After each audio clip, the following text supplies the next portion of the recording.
Fear not, denizens, parade is here, aka the bringer of rain, aka father of the sea and sun, aka king of the core.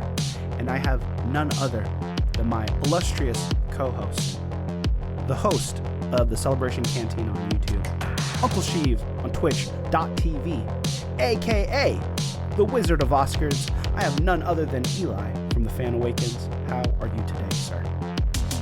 I'm doing excellent. I'm doing excellent today. And we're on episode 5 here, so we're over halfway there. Yes. I just want to say off the bat, always repping Neil Nation. Just gotta say it. I made sure I had this shirt ready. Kneel for Neil. Blessed be thy name. Yes, we are at episode 5. You have a lot to learn about pirates was the title. And before we get into it really quick, we just need to do some housekeeping for those who might be new to the reigncore YouTube channel. You can find reigncore stuff here on YouTube, where I try to post videos every week. We also have the reigncore Etsy and the reigncore Instagram, where you can find cool posts about when these post.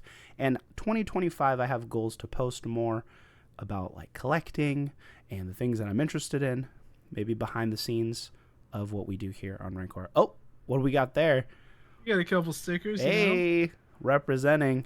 Yeah, I gotta post those. That's the Critter Collective line, and we have the logo Bleeding Crown reigncore. Thank you so much for the support, and you can also be supportive. They're great on water bottles. Actually, I have my water bottle here.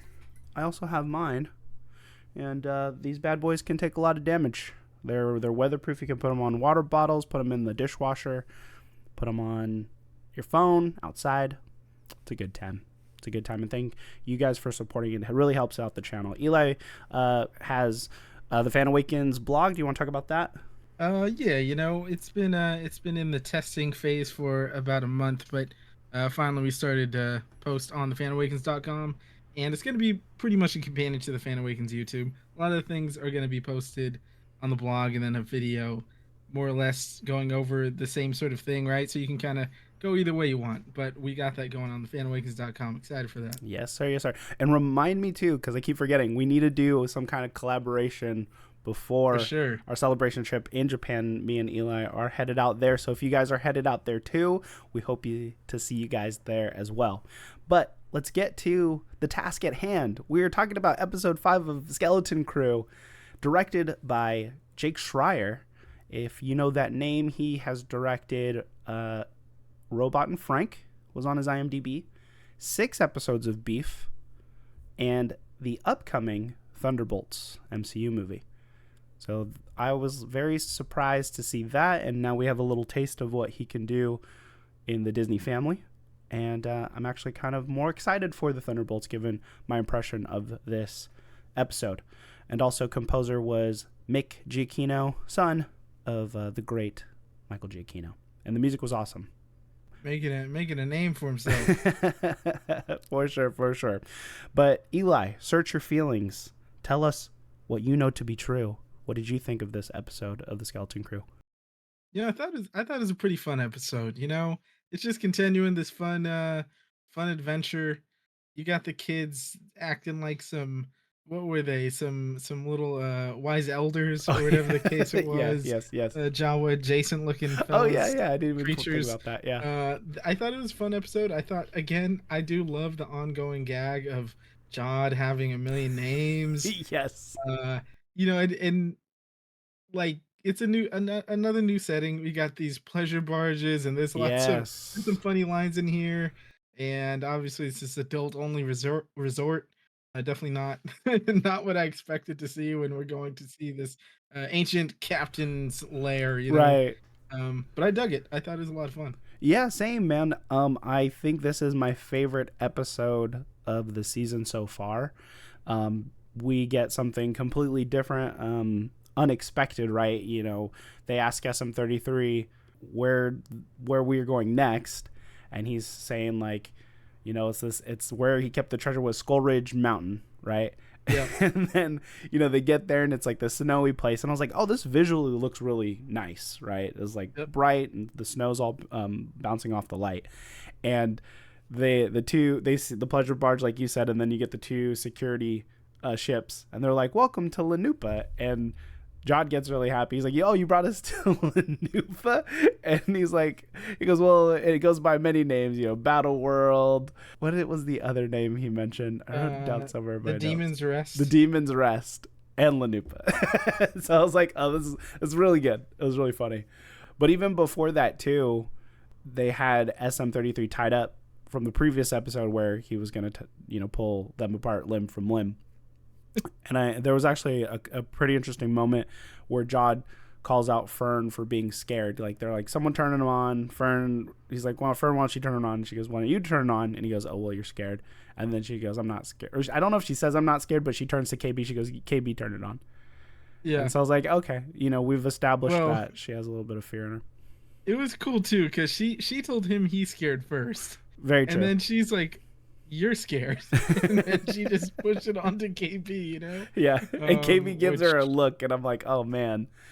But SM-33, what had me weak was he still just like got up and just ripped the ropes off of him. Too, yeah.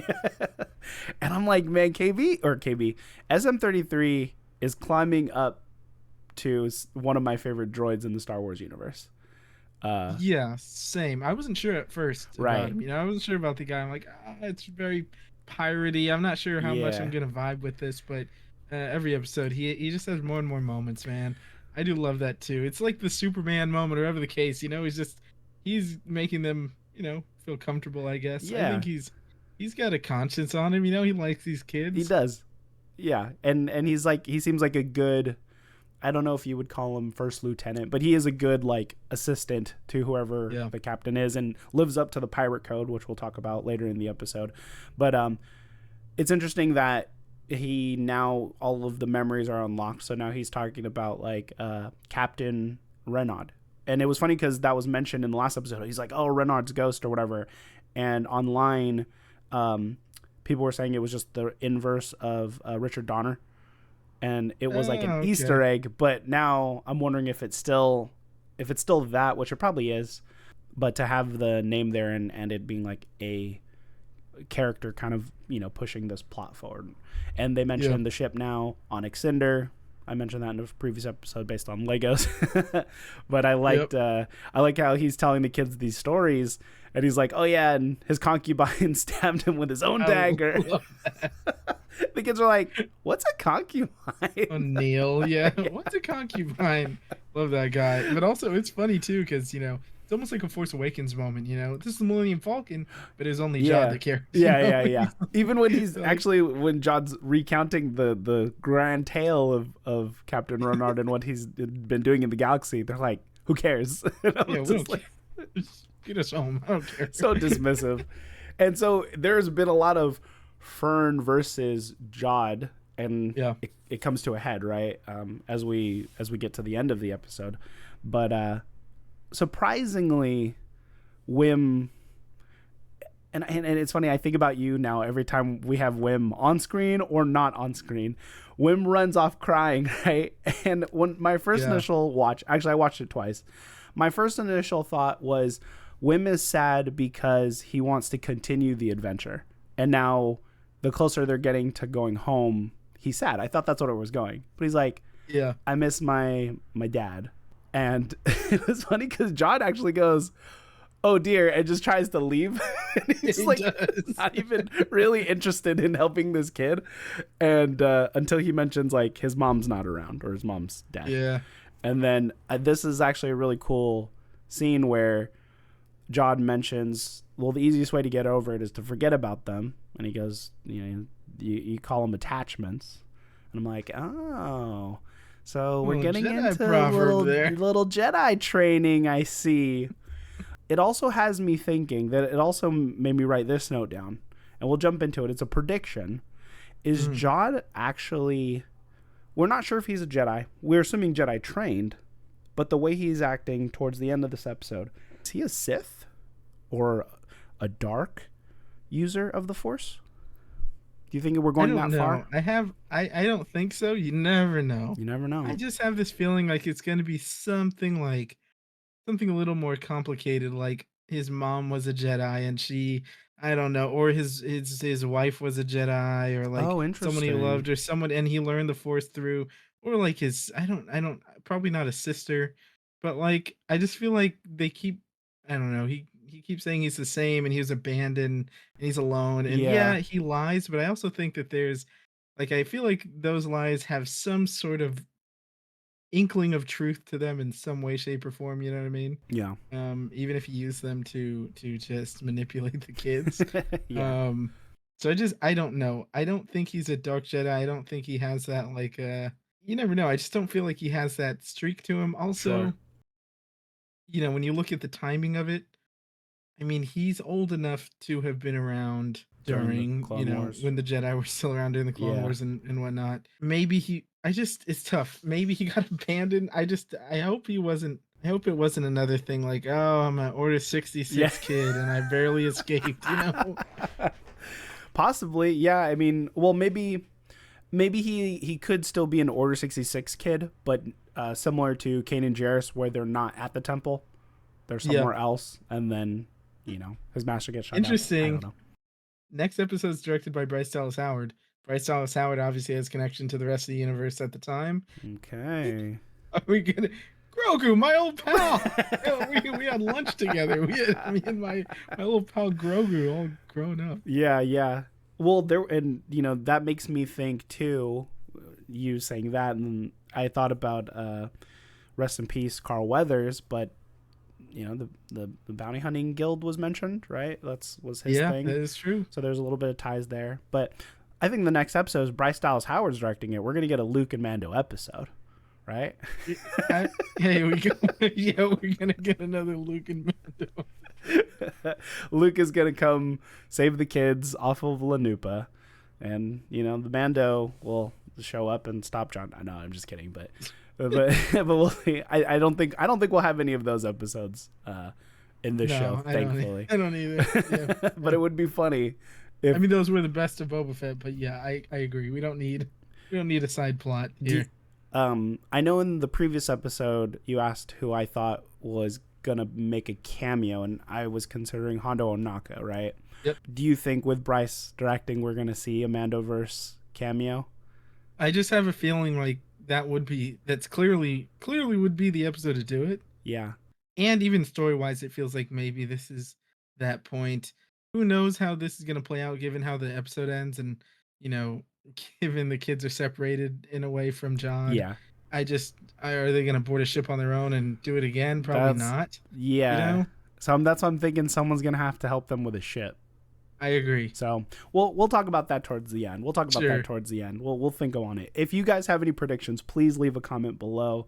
Me and Eli would love to see what you guys think. This part where they land on Lanupa, I actually really liked because the ship still has either garbage on it or it's still just falling apart. Oh, I like that too. Yes. Like, this is not...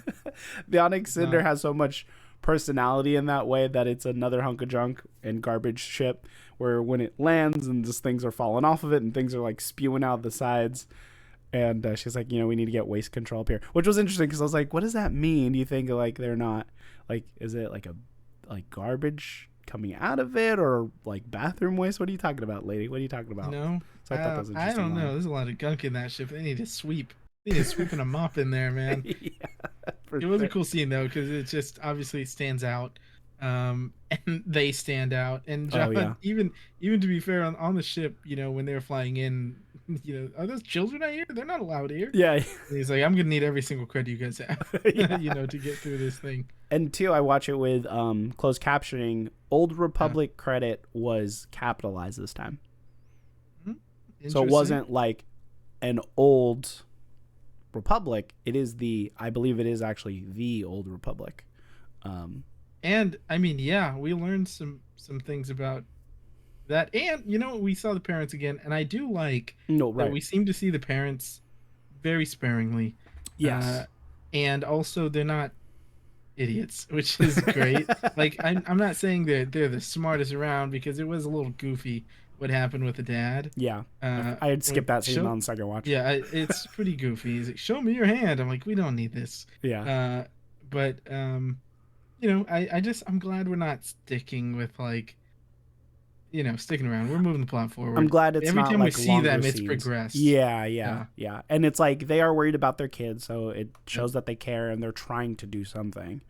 Yep. I think the most interesting plot is who the supervisor is in that tower, right? I agree. So, and that was in the shot where they're showing Undersecretary Farr and Wendell talking at the glass, and it's like the tower's in the back. So they're trying to figure it out, try to get their kids back. It's not going to matter. I think they'll be back on the planet before they could even do anything. But yeah, I think there's some interesting bits there. But yeah, again, it keeps moving, and they take the weapons, right? And he's like, oh, you can't bring any weapons on. He's like, oh, it's just a small knife, and it's a big old blade. And it was cool, like he uses the Force to get it, which foreshadows towards the end where he puts that up to Fern's neck. But the best, in my opinion, was the restraining bolt on SM-33, and he's trying to attack people, and he's just like, why is this necessary or whatever? They immediately tries to attack. When they're walking through, she's like describing all the places. She's like, oh, there's a sensory, gym, and he's like, that used to be the fighting pits, and she's like, oh, and there's a buffet, and he goes, food for weaklings. Like, super mad that this place has changed. Awesome. I love everything he's talking about. We'll get there through what they call the spa, and just every little thing. This is home, he's excited to come back. He said he was built there too. Yeah. And then even just the little bit that we're getting Easter eggs from, tying the universe together. She's like, oh, the banking clan's here. It's for Summit. Security's a little higher for like spies and imposters. And then he has those credits and he's trying to pass it to her and like bribe her. And here's one, and he's like, oh, what was the name again? And he's like, oh, that's me, Professor Gorlox. And I also thought it was cool they introduced this character named Pocket, bounty hunter. Yes. Very menacing looking. I was trying to see if she was a species already, like on the Wikipedia or whatever. I don't think there was any species that they set her to, but from my little bit of knowledge of the Star Wars universe, Ichani fits the description where it's like white hair, white skin, silver eyes, which she had. And Pocket, I looked up the actress, Kelly MacDonald. She was in No Country for Old Men, Gosford Park, and probably best known as Mirada from Brave. But you also mentioned that they're dressed as the wise elders. It's funny because the woman at the front desk, or the host, she knows that they're kids, right? Because he had to pass some credits. But the security, there's a bit. I love that scene so much. I was gonna say it's like my favorite scene in the episode. It's so dumb, but it's funny because even the way the scene starts, he goes, Professor Gorlox? He goes, yeah, that's me. He goes, Professor Umium Gorlox of Sikpio? And he goes, run, and they start running, and then the security's trying to grab him, and they go, get away from the wise elders. Yeah, love that part. It's so stupid. Kids are dumb, but it works, man. It works. And who was it? Like, we're not elders, we're kids. Neil, yeah. Oh, Neil just can't help himself. Yeah, what's also cool about going back to Pocket, Jod was like scared. He got actually shook for the first time that we've seen him get shaken. They're in the hotel room and the kids are having fun, and this is finally where he breaks. I was like, oh, it's a pretty good patience with these kids, where now it's a life and death situation for him and for them, because he's like, well, if there's a bounty on my head, he goes, there's probably a bounty on your head. It just reminded me of like a parent taking their kids on vacation. The kids are all acted up, and then just the parents break, like, we're tired from Disneyland. We're doing Disneyland day 2. The kids are all grumpy. Yeah. I can't take this anymore. And he just like yells at him. And so very real moment from Jod there. Pretty soon we have a big we meet a big problem, almost. It seems like a big problem. I forget what that guy's name is. Scatholops. So I wrote something down in my notes when Catholops is as a good guy. Yeah. And I was like, another missed opportunity for Wim to step up as a character. We know he's interested in stories and the Jedi, and this Catholops was totally into the story of what was going on. So there could have been a moment where Wim's character was like, we're just on this thing, and, show him being useful part of the team. Yep. And there, it was just like, oh, it's done, which is fine because I mean, I want it to move, but I'm also feeling what you were saying. Wim has not been able to lend any kind of hand, and Nothing. even as the episode goes with the lightsaber, also kind of a fail moment. Nothing there. And I'm just like, I wish they just kind of changed lines. Oh, even, and I'll jump to it now because I'm talking about missed opportunities for Wim. The part where they're at the acid pool. Yep. I wish Wim goes, oh, I've read something like this in the stories. Yeah. And then we continue with the plot, right? But yeah, I think like written as an even like, yeah, that could have been a moment for him to think of like, oh, the money. Like, I don't care what it was. Just some, he's still, and I don't want to be labeled as the head Wim hater. Wim hater. So I don't want to be a Wim hater. You know, he's a kid, but I still halfway through, I still think you take him out and nothing changes. Yeah. So until that changes, we got 3 episodes. That's gonna be tough. I just don't want them to. What I really don't want, and it will annoy me a little bit, is if they try and give some big emotional punch with him in the final 2 episodes. And I'm like, all right, you guys didn't build towards this whatsoever, but that's all right. Well, I kind of expect it, but we'll see. And it's not his fault. It's just the way the character was written for this show. No, I'm not talking about the actor at all. I'm talking about just the character itself, and I just don't think they're serving him particularly they aren't well. And it's unfortunate because they could pass some of that on to him, but they're just like I mean, stand in the back. Clearly the writers have their preferences, is what I'll say. Yeah, probably. It seems like one oversight that whatever, it's not a show killer for me or anything. Yeah, it's just one of those things that every episode I am on the lookout. I'm like, all right, let's see if they got anything from my boy Wim. Yeah. And then the episode ends, I'm like, all right, they didn't. Yeah. I mean, out of our skeleton crew, he is the weakest of the characters. I still like him, but even the whole crying over his parents felt like just a way for Jod to reveal something about his past, about like attachments. It didn't feel like Wim was moving as a character. It was Jod moving as a character. Especially because, I mean, you probably missed your dad while you were at home. I didn't see, like, I don't know. It just seems like he wasn't, he would be the last kid to cry over missing his dad, but, maybe they got some in store for us in the last 3. Look, if they start in episode 6, better than starting in episode 7. That's what I'll say. Over under, put $20 on it. Is Wim Force sensitive? Because that would be a big pop for the character to be Force sensitive in the group. He's the Jedi one in the group. I know it's not great writing, but I'm just saying, what do you think? I really don't want it, but if someone, gave me that over under, you gotta let it ride on the over. That really makes me sick, but you gotta let it ride on the over. I think I would put my 20 on yes. Yeah, you put your 20 on yes. I might think so as well, because like his character is not serving any other way right now.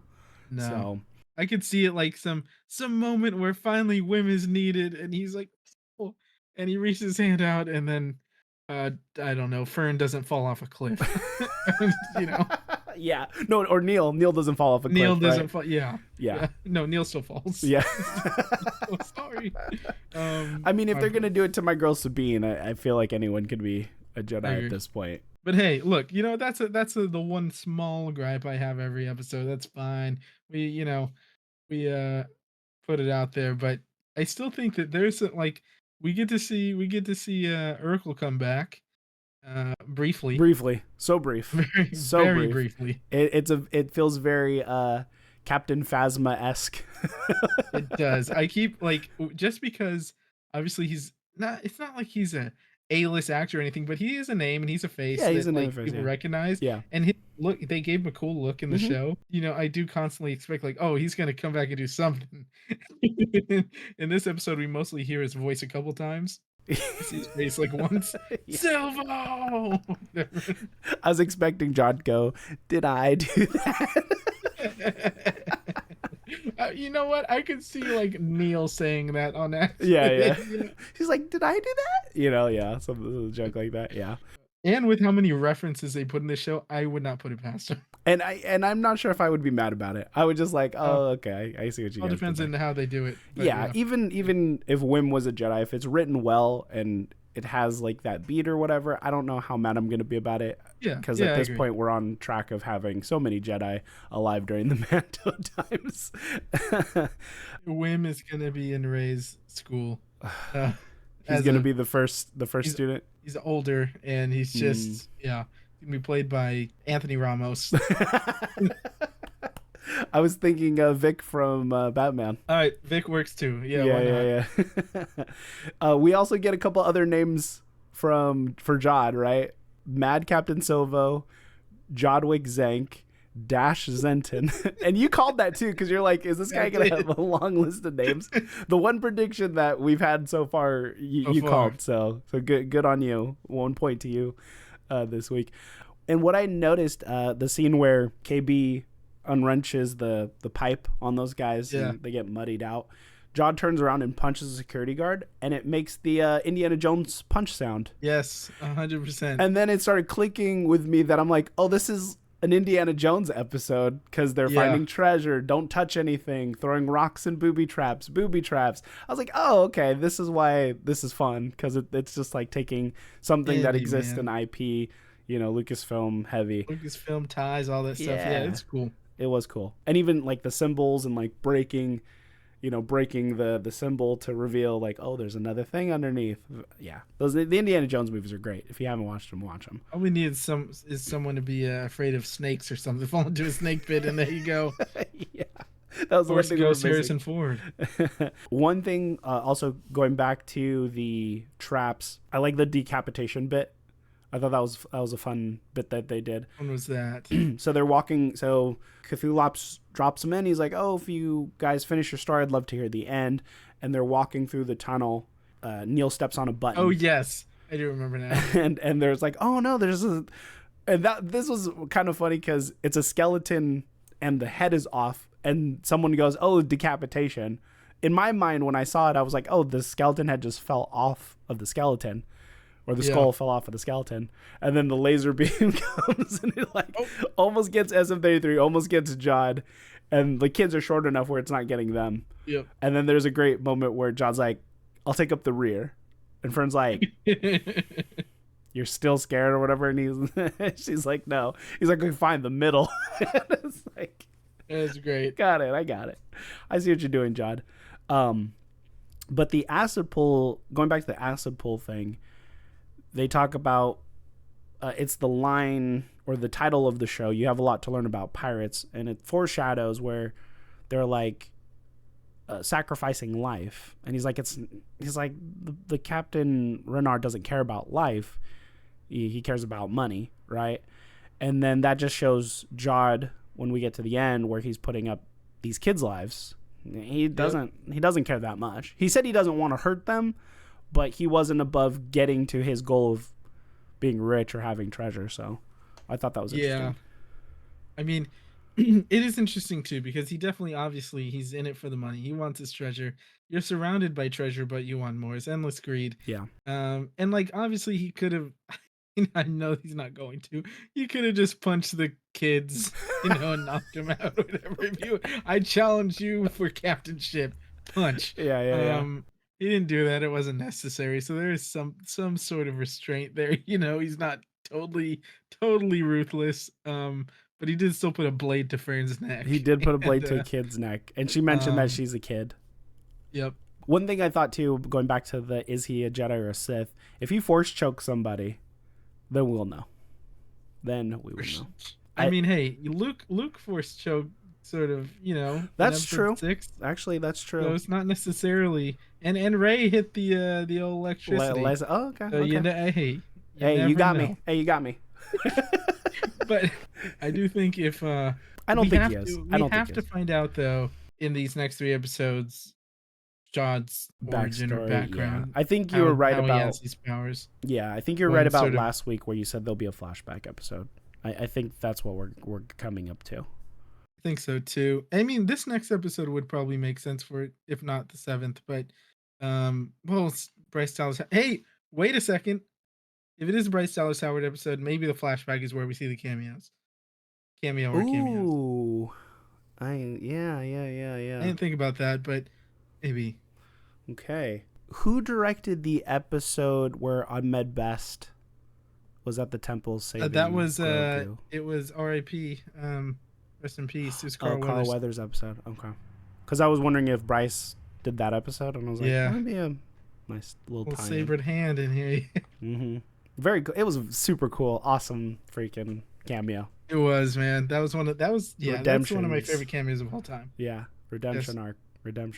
And then what was really cool, when the acid pit drains, there's skeletons in there. I thought that was like a nice little touch. Really cool.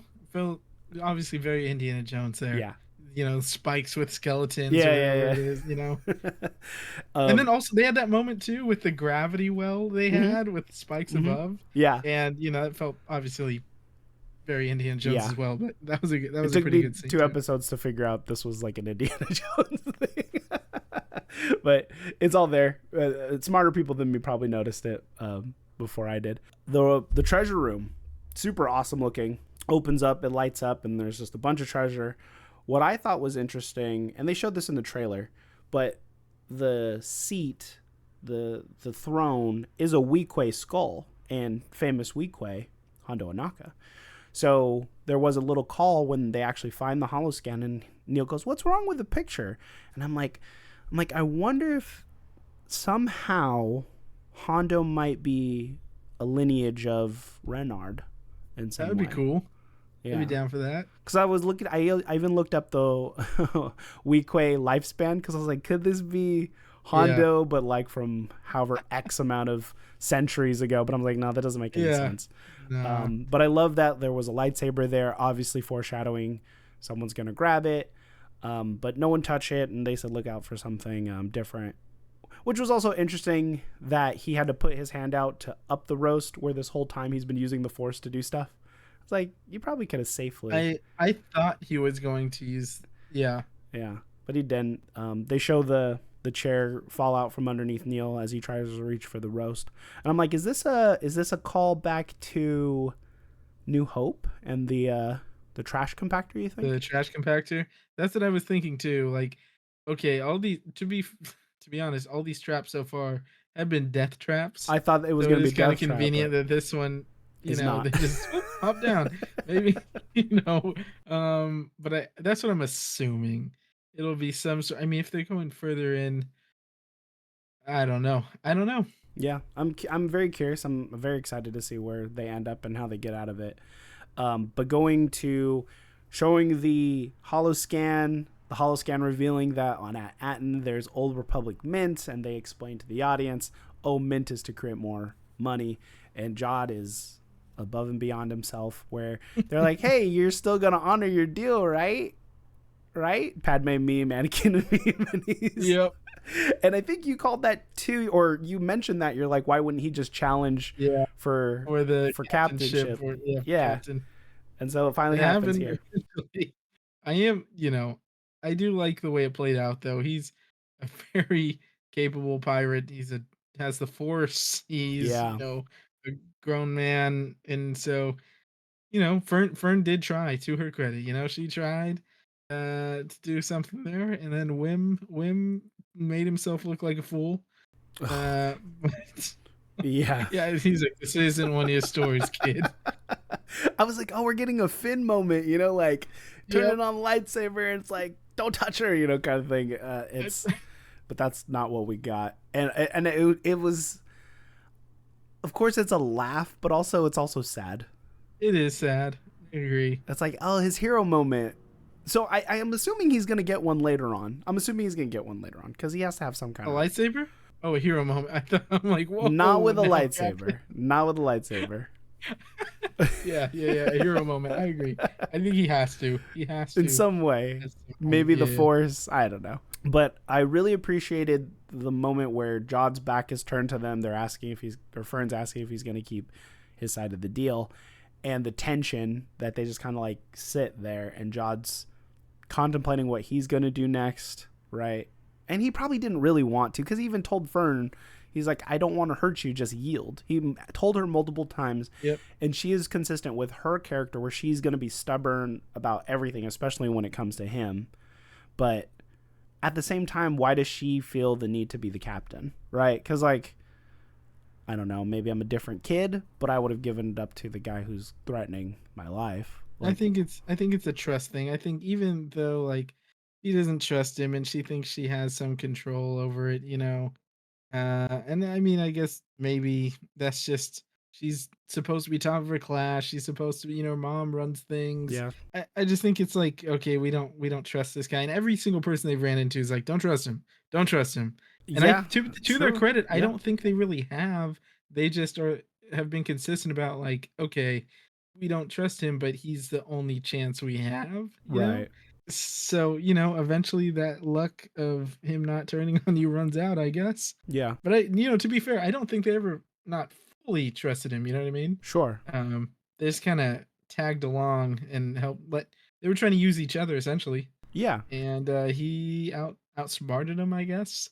But it did feel, and I like how I don't know if I'd say outsmarted, but it got to the point where he's like, all right, I need to take this over. And I do love that SM33 was, you know, I wouldn't say hesitant because he lived by his code Yeah. through and through, but he was remorseful about it. You know, he's like, I'm sorry, kids. Yeah. You know, He's like, I got the code. It's the code. It's the pirate code. What am I supposed to do? My hands are tied. Which I love, which I really love because it shows that he's a unique droid, right? Yep. Like you mentioned, the remorse, and he likes the kids too. He's been protecting them for the most part as his captain of his duty, which is really cool. But yeah, I want to shout out to Jude Law for great performance there, and also the actress who plays Fern. I think she's been really good as well. But it ends on the scene where Jod pulls the lightsaber, and you hear him turn it on or whatever. And I think that showing that, I think we're gonna get back into his past of, was he trained with a lightsaber? Who was his teacher? You know, XYZ. So I think that's what we're leaning into here in this next Bryce I agree. Episode. I think, you know, it looked like he wanted to walk away. You know, he's like, and he kind of looked at the lightsaber and let me go ahead and take that. Yeah, it's going to be useful. You're going to need it. Yeah. It's a nice little thing. I'm sure, well, because like Jedis, they all pretty much wield lightsabers, and they're a very useful weapon, more so than probably that cutlass he has. But we have, you know, there's still Brutus wants to hunt him down. Do you think all those pirates that were trying to knock on the door got killed off? You think all those guys that went down are dead? I want to say no, but I wouldn't be surprised if they are. I think that I mean, I think the only I don't know. I think the only one that might have survived would be Jaleel White's character, but even then, he sounded like he died. He sounded like he died. Yeah. It's just, you know, the old I didn't see a body. Yeah. Oh, that's true. Rule. Yeah. But also, we have 3 episodes left, and we got to get to the big dogs, you know. So yeah, maybe you'll have like half a face. At most. But I do think we have plenty of characters to still get to. I mean, he's going to use that lightsaber on someone, or at least try to. Whether that's what's his name, Brutus. Brutus is the werewolf looking guy. Yeah, he's obviously going to show up at some point. I think either I don't know if Kim's going to show up, but I think she'll have something to do with the last 3 episodes. I forgot about Kim. Yeah. And that could be, honestly, that could be what happens here, is that, you know, she told KB, you can call me anytime you need me. Yeah. Maybe KB calls Kim, maybe Kim sends someone, and clearly she is not afraid of calling the New Republic. Let's go ring up Luke Skywalker, you know? I was gonna say Zeb, but yeah, let's ring up Luke Skywalker. Who's more? What digital face is the least expensive for this Disney Plus show? And that's another thing too. It's like just meta-ing this world. You don't probably are gonna not want to pay Jaleel White anymore for acting, unless he is there, and you know that's fine. Or even who did I say? Merida. Kelly McDonald. I really like the design of the character, like, you know, more humanoid alien, but like the white skin, the hair was so dope, and then the contacts was cool. I'm hoping she's still alive. I would love to see more of her character. That was cool. This series has done a lot for, like, I mean, cool stuff for expanding the universe and giving opportunity for, like, I don't know that I'll read it all because I've kind of fell off on that side, but like you can probably get cool comics and cool books from this thing, you know, and even games or whatever the case. They've done some. I was skeptical in the beginning about the pirate aspect of it, but they've done some cool things. And we're getting a lot of like other aliens too. It was funny in one of the Burgundy Squad chats, they were talking about how like Andor had like not that many aliens, and this show's chock full of them. Especially like in this scene, there were some aliens I couldn't even name, but in the mud pits, you had Muns who had hairdos up, and then there was a hut there too. Yep. And I was like, oh, could this be kind of spoilery? But the actor who's gonna be played, who played in The Bear, is voicing Jeremy Allen White. Yeah, he's gonna be voicing one of Jabba's kids. Rada. So I was like, is that Rada maybe? And we got a little glimpse of him. So. Well, I mean, it'd be cool. Yeah. Well, actually, you know what? Did he speak in this? Okay, he didn't. He said something like it was like a deep Huttese thing maybe, or like a growl, and the waiter was like, "No, not again, please, not again." And I'm like, what does that mean? Whoa. Yeah, that'll be interesting to see. There's not many huts. There's huts around, but there's like not many around. You know. Yeah, we don't see him often. No, we don't see him pop up. We saw some in Mandalorian, like in that Rancor or a Boba Fett actually, Book of Boba Fett. Yeah. The Rancor trade, which was one of my favorite scenes. Yeah, this episode overall I really enjoyed, and I'm really looking forward to episode 6. And I keep them coming.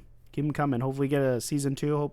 Hopefully more people are watching at this point with good word of mouth. But you know what? I think I'm alright. You know, my boy Neil doing his thing, just being goofy and cool, and that's that's the most important thing. So give this the stamp of approval. Nice. Before I forget, I think I said any more predictions for cameos. Oh yeah. I feel like we could see. I want a good one, but also you don't want to going back to paying for a digital Zeb or a digital Luke. Sure. I could see someone like a Fennec Shan, Ming-Na Wen showing up. Yeah. It doesn't really. Boba Fett. That would be cool. Like, who in this part of the Mandoverse could come out to save the kids? Obviously, you said Kim, but sending someone else. Yes. Maybe Carson Teva. That's what that's what I expected from episode 3. Yeah. Is that it was going to be Carson Teva or one of Trapper the Wolf Rangers that we've seen from the Mandalorian. Dave Filoni and his cowboy. So I wouldn't be surprised if it was one of those characters. It would be super cool to see Hera, but I think that's too expensive to get. Yeah, probably get in the makeup and everything for the one cameo. Yeah. I don't know. I mean, it's not like they're not spending money. I'm sure. I mean, look at the Acolyte, budget. Yeah. So and last 3 episodes, I don't think they've spent that much on anyone besides Jod. Yeah. Probably. If I had to get, Hondo is the odds-on favorite still, I think, just because he fits in the world. And like, how do you make a pirate show in this era without having him in some way, shape, or form? That's what I'm saying too. Unless they just don't know. But I just have to imagine someone in the building's like, hey, there's the only character that's perfect for this, and he's right here. Yeah, that's why I'm kind of expecting him. I think I predicted in the last episode he would be at the end and he'd be like, "Oh, hey kids," and then he kind of gets them into some kind of deal. They fell down the trap, right? They're gonna be in this pit. They don't know how to get out. In comes, are you looking for this? And it's gonna be DJ from episode 8, ready to help them bleep bloppity bloop. Oh my gosh. Benicio del Toro? Benicio. Oh no. Like, who's this guy now? And he's like, are you a Jedi? That's someone I don't want to see. That's someone I don't want to see show up. You want to see the Master Codebreaker? All right. We need someone to break this code. Oh no, not like that kind of cameo. I know. I'm trying to think. But yeah, I still think Hondo's a shoo-in, but I hope so. I don't know, man.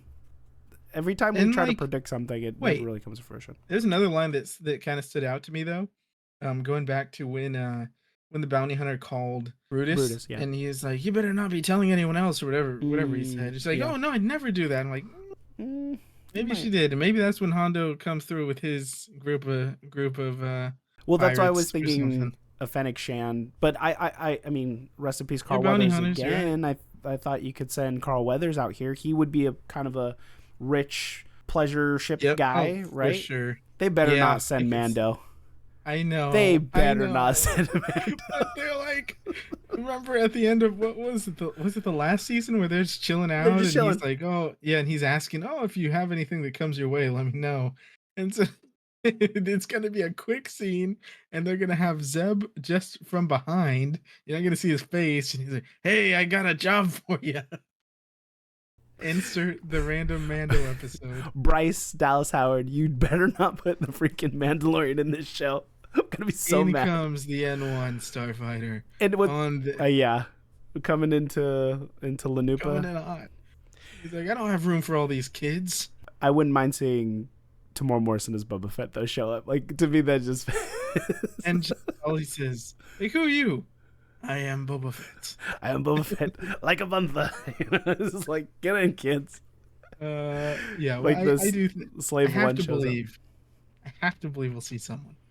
I think I want Hondo for sure. I'd be happy to see Hondo, but if you're gonna not do Hondo, more than enough.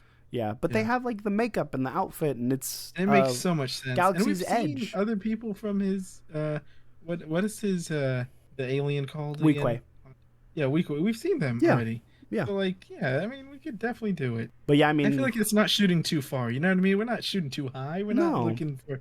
We don't need Ahsoka to come over here. We just need Hondo. We need someone with a ship because I'm pretty sure the Onyx Cinder, Jod's gonna take it, so the kids aren't gonna have a way off. So you need someone most likely to come with a ship. So popular ships, Hondo's ship, Fennec Shan's, Boba Fett's, Hera's. Ghost, I guess, but that's what I'm saying. The Ghost would be so cool. Yeah, that would be cool. Oh my gosh, I would love it if the Ghost would show up. But it would be. And they just sent Chopper. They just sent Chopper. Ezra's here. Now he just sent Chopper. Well, I actually don't know where it lines up with Ahsoka. The story. So I don't think it's gonna be Ezra, but it's like Grand Admiral Thrawn shows up. He's under Ezra is just adult whim. I don't know, like 100%, 100%. If Will was a Jedi, he's Ezra. He's Ezra Bridger, 100%. But at least like Ezra was good at like technology and droids and stuff. But true, it's true. Maybe he had opportunity. But Wim's young enough to still be taught the Force. I think to still learn the Jedi ways. Anyone can learn it. Apparently, maybe Wim's one of the first kids in Luke's school. Oh damn! You jumped to Rey's school. Right, maybe he's one of the first kids. He's like, he's the one. Kylo Ren didn't burn the school down. It was a whim with the light. Oh, he's fumbling the lightsaber and drops it in some dry grass. Yeah. Oh, he still turns it on upside down and just. What am I doing? Yeah. Wim burns down the Jedi temple, Luke's first Jedi temple, because we don't know who the students were that Luke had, right? So no, that'd be pretty morbid though. The show ends and it's Luke Skywalker holding Wim's hand, walking him into the temple, and then you see like a young Kylo Ren sitting on the side. The Wim, meet my nephew. Yeah. Ben Solo. He's all moody. He's like, yeah. I don't want to talk to you. Yeah. Let us know how wrong we are in the comments and any of your crazy predictions. And if you got this far, thank you so much for tuning in. Again, follow the Fan Awakens on Instagram. You can get all the links there. Actually, all the links are going to be in the description below, especially the reigncore links. And thank you again, Eli, for being on the show. We have 3 more weeks going into the end of Skeleton Crew. Hopefully the first season out of many more. But that being said, I hope you all have a great rest of your galactic day. Punch it, Chewie. Boom. We're out of here.